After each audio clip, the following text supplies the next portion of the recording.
Hi hello ನಮಸ್ಕಾರ. ನಾನು mister ಮಧು ಮಾತಾಡ್ತಿರೋದು. ಆಕ್ಚುಲಿ ಒಂದು ಇನ್ಸಿಡೆಂಟ್ ನಾನು ಇವ್ರ ಜೊತೆ ಮಾತಾಡ್ಬೇಕು ಅಂತ ಅನಿಸ್ತು. ಯಾಕಂದ್ರೆ ನನಗೆ ಸಡನ್ ಆಗಿ ಎಲ್ಲೋ ಒಂದ್ ಕಡೆ ಸರ್ ಏನಾಯ್ತು ಅಂದ್ರೆ, ನಾನು ಎಲ್ಲೋ ಒಂದ್ ಕಡೆ ದರ್ಶನ್ ಅವ್ರ ಫೋಟೋ ನೋಡ್ತಾ ಇದ್ದೆ. ಈ ಶಿಕ್ಷೆ ಆಗಿದ್ರ ಬಗ್ಗೆ ಕೆಲವೊಂದು ಕಮೆಂಟ್ಸ್ ಬರ್ತಾ ಇತ್ತು. ಅದರಲ್ಲಿ ಒಂದು ಕೆಟ್ಟ ಕಮೆಂಟ್ಸ್ ಬಂತು. ಸೊ ಕೆಟ್ಟ ಕಮೆಂಟ್ಸ್ ಬಂದಾಗ ನಾನು ಈ ತರ ಕೆಟ್ಟದಾಗ ಮಾಡ್ತೇನೆ. ಸಡನ್ ಫೋಟೋ ನೋಡಿದ್ರೆ ದರ್ಶನ್ ಅವ್ರ ಫೋಟೋನೇ ಇದೆ. ಸರಿ, ದರ್ಶನ್ ಅವ್ರ ಫೋಟೋನೇ ಹಾಕೊಂಡು ದರ್ಶನ್ ಅವ್ರಿಗೆ ಕೆಟ್ಟ ಮೆಸೇಜ್ ಮಾಡಿದ್ದೇನೆ. ಸೊ ಅವ್ನು ಹಿಸ್ಟ್ರಿ ತಗೊಂಡು ನೋಡಿದಾಗ ಇಲ್ಲಿ ನೋಡಿ, ಭಾರತ ರತ್ನ ಡಾಕ್ಟರ್ ದರ್ಶನ್ ಅಂತ ಅಭಿಮಾನಿ ಅಂದ್ರೆ ಕ್ರಾಂತಿವೀರ ಸಂಗೊಳ್ಳಿ ರಾಯಣ್ಣ ನನ್ನ ಪೇಜ್ ತೋರಿಸ್ತೀನಿ. ಅವ್ರಿಗೂ ನೀವು ನೋಡ್ಬಿಡಿ, ನಾನು ಅವ್ರಿಗೆ ಆಮೇಲೆ ಇಮೇಜ್ ಹಾಕ್ತೀನಿ. ಕ್ರಾಂತಿವೀರ ರಾಯಣ್ಣ ಅಂತ ಇದಾಕೊಂಡು ದರ್ಶನ್ ಅವರ ಫೋಟೋ ಹಾಕೊಂಡು ಭಾರತ ರತ್ನ ಡಾಕ್ಟರ್ ದರ್ಶನ್ ಇದು ಪ್ರೊಫೈಲ್ ನೇಮು, ಅದು ಅಕೌಂಟ್ ನೇಮು. ಸೊ ಇವನು ಏನೆಲ್ಲ ಕಮೆಂಟ್ ಮಾಡಿ ನೋಡಿ ಅಂದ್ರೆ, ನನ್ನ ದೇವರು ಡಿವಾಸ್ಗೆ ನಮ್ಮ ಯಾವ ನಂಬರ್ ಕೊಟ್ಟವ್ರಂತೆ, ಗಣೇಶ ಹಬ್ಬಕ್ಕೆ ಟಿ ಶರ್ಟ್ ಪ್ರಿಂಟ್ ಮಾಡಿಸ್ಬೇಕು ಅಂತ ಕಾಮಿಡಿ ಮಾಡೋದು, ಕಿಂಡಲ್ ಮಾಡುವಂಥದ್ದು. ಮತ್ತೆ ಬೇರೆಯವರಿಗೆ ನೋಡಿ ಇಲ್ಲಿ ಟ್ರೋಲ್ ಮಾಡಿರೋದು, ಅವನ್ನ ದರ್ಶನ್ ಅವ್ರನ್ನ ಟ್ರೋಲ್ ಮಾಡಿರೋಂಥದ್ದು. ಬೂಸಾ ಇನ್ನೂ ಜೈಲು ಪಾಲು ಅಂದ್ರೆ ಅವ್ರದೇ ಅಕೌಂಟ್ ಹಾಕೊಂಡು ಅವ್ರನ್ನೇ ಟ್ರೋಲ್ ಮಾಡ್ತಾ ಇದ್ದಾರೆ. ಇಲ್ಲಿ ನೋಡಿ, ಬೂಸಾ ಇನ್ನೂ ಜೈಲು ಪಾಲು, ಜೈಲಲ್ಲಿ ನೆಮ್ಮದಿಯಾಗಿರೋ ಬೂಸಾ, ಜೈಲಲ್ಲಿ ನೀವು ಜೈಲೂಟ ತಿನ್ಕೊಂಡು ಆರಾಮಾಗಿರಿ ಬಾಸ್. ಡೆವಿಲ್ ಸಿನಿಮಾವನ್ನು ಪ್ರಪಂಚವೇ ತಿರುಗಿ ನೋಡ್ಬೇಕು, ಹಂಗೆ ಹಿಟ್ ಮಾಡ್ತೀವಿ, ಅದನ್ನ ನೋಡಿ ಕೋರ್ಟ್ ನಿಮ್ಗೆ ಬೇಲ್ ಕೊಡುತ್ತೆ. ಜೈ ಡಿ ಬಾಸ್. ಈ ತರ ನನ್ನ ಮಾತೇನು ಅಂದ್ರೆ, ಈ ತರನು ಕೂಡ ಜನರು ಇದ್ದಾರೆ.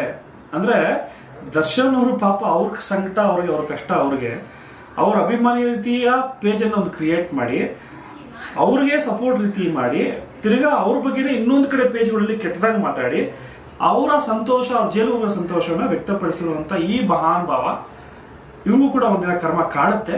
ಅಥವಾ ದರ್ಶನ್ ಅವರು ಇವ್ರಿಗೆ ಪರ್ಸನಲ್ ಆಗಿ ಏನ್ ಮಾಡಿದ್ರೆ ಗೊತ್ತಿಲ್ಲ, ಈತ ಯಾರು ಅನ್ನೋದನ್ನು ಕೂಡ ಜನ ಹಿಡಿಬೇಕಾಗತ್ತೆ ಸರ್. ಇವಾಗ ನೋಡಿ, ದರ್ಶನ್ ಅವರು ಜೈಲಿಗೆ ಹೋಗಿದ್ದಾರೆ ಅಂತ ಹೇಳಿ ಹಾಲು ಕುಡಿಯುವಂತ ಸಂಭ್ರಮ ನಮ್ಗೆ ಯಾರು ಇಲ್ಲ. ಕಾನೂನ ಬೇಕಾದ್ರೆ ಮಾತಾಡೋಣ, ಅಯ್ಯೋ ಹೌದಾ ಹಿಂಗ ಅನ್ಸಿ, ಇದು ಫೀಲಿಂಗ್ ಅಯ್ಯೋ ಹೌದಾ ಅಂತ ಅಷ್ಟೇ, ಸಪೋರ್ಟ್ ಮಾಡಲ್ಲ. ಬಟ್ ಇವ್ರು ಮಾಡ್ತಿರೋಂಥ ಕೆಲಸ ಯಾವುದು? ದರ್ಶನ್ ಅವರ ಅಭಿಮಾನಿಗಳಿಂದನೇ ಇವತ್ತು ದರ್ಶನ್ ತೊಂದರೆ ಅಂತ ಹೇಳ್ತಾ ಇದಾವಲ್ಲ, ಅಂತ ಫೇಕ್ ಅಕೌಂಟ್ಸ್ ಮಾಡ್ಕೊಂಡು ಅವ್ರು ತೊಂದರೆ ಕೊಡ್ತಾ ಇದಾರಲ್ಲ, ಫಸ್ಟ್ ಇವ್ರ ಮೇಲೆ ಯಾರಾದ್ರೂ ನಿಷ್ಠಾವಂತ ದರ್ಶನ್ ಅಭಿಮಾನಿ ಇದ್ರೆ ದಯಮಾಡಿ ಇಂಥದಕ್ಕೆಲ್ಲ ಕಂಪ್ಲೇಂಟ್ ಕೊಟ್ಟು ಇವ್ರನ್ನೆಲ್ಲ ಬ್ಲಾಕ್ ಮಾಡಿಸಿ. ಅದು ಬಿಟ್ಟು ರಮ್ಯ ಅವ್ರಿಗಾಗ್ಲಿ, ನಾವು ಅವ್ರ ಪರವಾಗಿ ನೀವು ಅರ್ಥನೆ ಮಾಡ್ಕೊಂಡಿದ್ರೆ ನಮ್ಮಂತವ್ರಿಗಾಗಲಿ ಬೈಯೋದು ಬಿಟ್ಟು ಇಂಥ ಕಳ್ಳರುಗಳಾಗಿದ್ದಾರೆ ನೋಡ್ಕೊಂಡು ಅವ್ರ ಬಗ್ಗೆ ಮೊದಲು ನೀವು ಕಾಳಜಿನ ತಗೊಂಡು ಅವ್ರ ಬಗ್ಗೆ ಕಂಪ್ಲೇಂಟ್ ಕೊಡಿ. ಬೇರೆ ನೀವು ಇನ್ನೊಬ್ಬ ದರ್ಶನ್ ಅವ್ರ ತರ ನೀವು ಏನ್ ಮಾಡಕ್ ಹೋಗ್ಬೇಡಿ, ಕಾನೂನು ರೀತಿಯಲ್ಲಿ ಅವ್ರ ಕ್ರಮ ತಗೊಳ್ಳಿ ಅಂತ ಹೇಳಕ್ ಇಷ್ಟಪಡ್ತೀನಿ. ಇದು ನೋಡೋದು ಇನ್ನೊಂದು ಐಡಿಯಾ ಬಂತು ನನ್ಗೆ ಅನ್ಸಿದ್ದೇನಪ್ಪ ಅಂದ್ರೆ, ಎಲ್ಲೋ ಒಂದ್ ಕಡೆ ಈ ತರದವ್ರೆ ಏನಾದ್ರು ರಮ್ಯ ಅವರಿಗೆ ಕಮೆಂಟ್ ಮಾಡಿದ್ರ? ಇಂಥವ್ರೆಲ್ಲ ಮಿಕ್ಸ್ಚರ್ ಇರ್ತಾರೆ ಸರ್. ದರ್ಶನ್ ಹಾಳು ಮಾಡ್ಬೇಕು ಅಂತ ಹೇಳಿ ಅಂತವ್ರು ಮಾಡಿದ್ರ ಅಂತ ನನಗೆ ಇರ್ಬೋದು. ದರ್ಶನ್ ಹಾಳು ಮಾಡಕ್ಕೆ ಈ ರೀತಿ ಇರ್ತಾರೆ.